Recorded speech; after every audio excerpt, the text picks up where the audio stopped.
संसार में किसी का कुछ नहीं। ख्वामख्वा अपना समझना मूर्खता है, क्योंकि अपना होता हुआ भी कुछ भी अपना नहीं होता।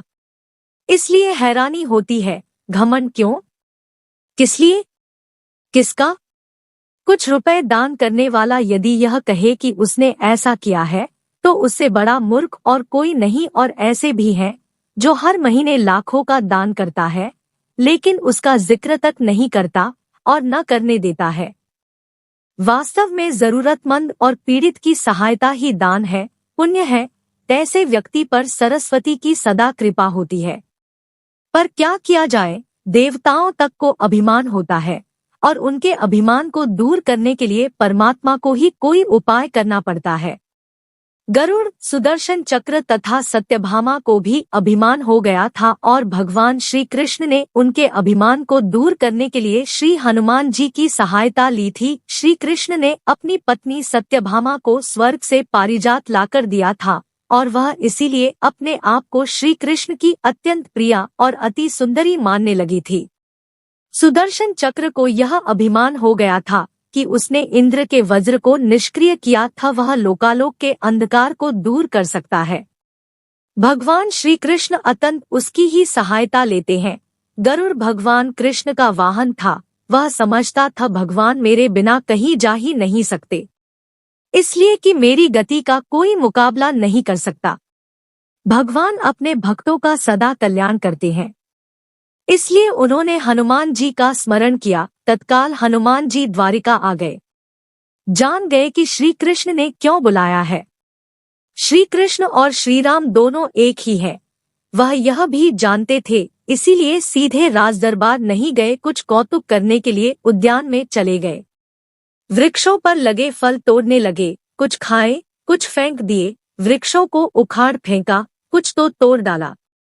बाग वीरान बना दिया। फल तोड़ना और फेंक देना हनुमान जी का मकस नहीं था, वह तो श्री कृष्ण के संकेत से कौतुक कर रहे थे।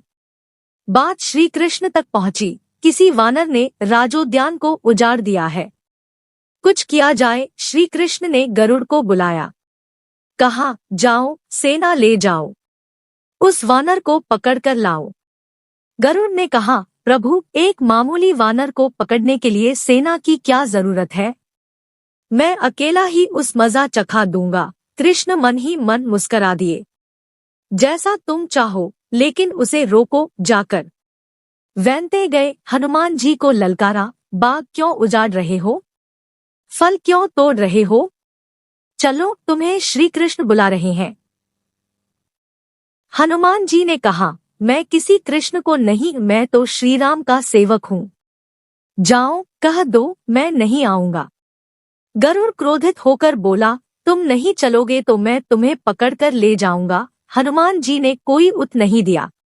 गरुड़ की अनदेखी कर वह फल तोड़ने रहे। गरुड़ को समझाया भी, वानर का काम फल तोड़ना और फेंकना है, मैं अपने स्वभाव के अनुसार ही कर रहा हूँ, मेरे काम में दखल न दो। क्यों झगड़ा मोल लेते हो, जाओ मुझे आराम से फल खाने दो। गरुड़ नहीं माना। तब हनुमान जी ने अपनी पूंछ बढ़ाई और गरुड़ को दबोच लिया। उसका घमंड दूर करने के लिए कभी पूंछ को ढीला कर देते, गरुड़ कुछ सांस लेता, और जब कसते तो गरुड़ के मानो प्राण ही निकल रहे हो। हनुमान जी ने सोचा, भगवान का वाहन है, प्रहार भी नहीं कर सकता, लेकिन इसे सबक तो सिखाना ही होगा। पूंछ को एक झटका दिया और गरुड़ को दूर समुद्र में फेंक दिया। बड़ी मुश्किल से वह गरुड़ दरबार में पहुंचा। भगवान को बताया, वह कोई साधारण वानर नहीं है, मैं उसे पकड़कर नहीं ला सकता। भगवान मुस्करा दिए, सोचा गरुड़ का घमंड तो दूर हो गया, लेकिन अभी इसके वेग के घमंड को चूर करना है। श्री कृष्ण ने कहा, गरुड़ हनुमान श्री राम जी का भक्त है, इसीलिए नहीं आया, यदि तुम कहते कि श्री राम ने बुलाया है तो फौरन भागे चले आते।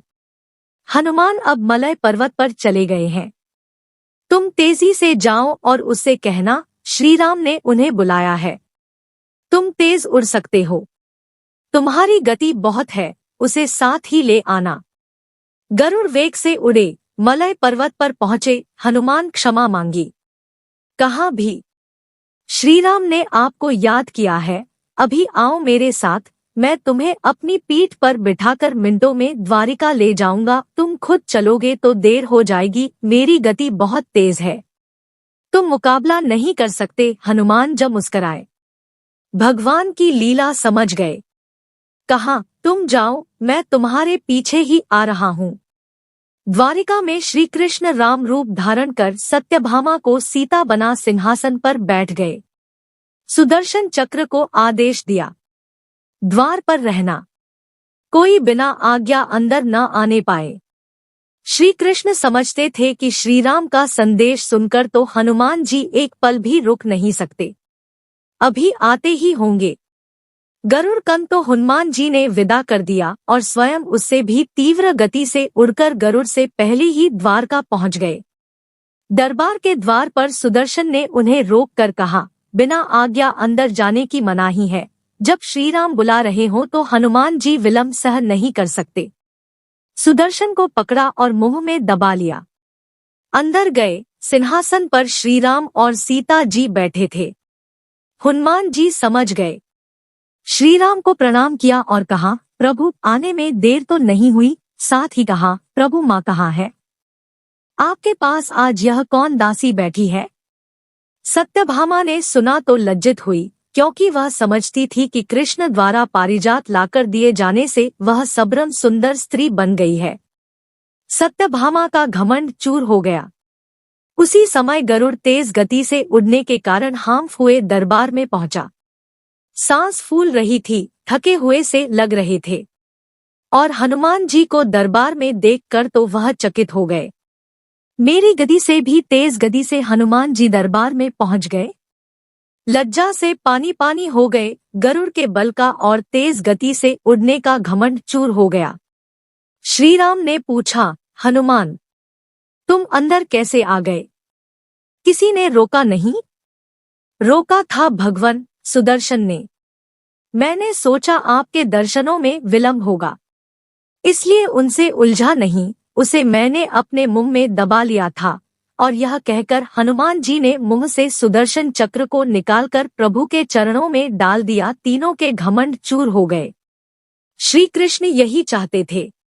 श्री कृष्ण ने हनुमान जी को गले लगाया, हृदय से हृदय की बात हुई और उन्हें विदा कर दिया। परमात्मा अपने भक्तों में, अपने निकटस्थों में अभिमान रहने नहीं देते। श्री कृष्ण सत्यभामा, गरुड़ और सुदर्शन चक्र का घमंड दूर न करते तो परमात्मा के निकट रह नहीं सकते थे, और परमात्मा के निकट रह ही वह सकता है जो मैं और मेरी से रहित है। श्री राम से जुड़े व्यक्ति में कभी अभिमान हा ही नहीं सकता। न श्री राम में अभिमान था, न उन भक्त हनुमान में। न श्री राम ने कहा कि मैंने किया है, और न हनुमान जी ने ही कहा कि मैंने किया है। इसलिए दोनों एक हो गए, न अलग थे न अलग रहे।